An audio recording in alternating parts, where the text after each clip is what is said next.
What's up everyone, welcome to this video. In this video I will show you how to enable or disable fingerprint unlock in Galaxy S25 Ultra. So first of all, open settings. Now in settings, scroll down and click on security and privacy. Now in security and privacy, scroll down and click on biometrics and then click on fingerprints.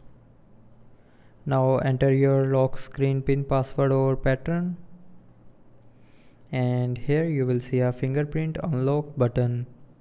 So if you want to disable fingerprint unlock, then turn off this button, and if you want to enable fingerprint unlock, then tap on this button again to turn it back on. So with this button you can enable or disable fingerprint unlock in Galaxy S25 Ultra. So I hope you liked the video. Thanks for watching.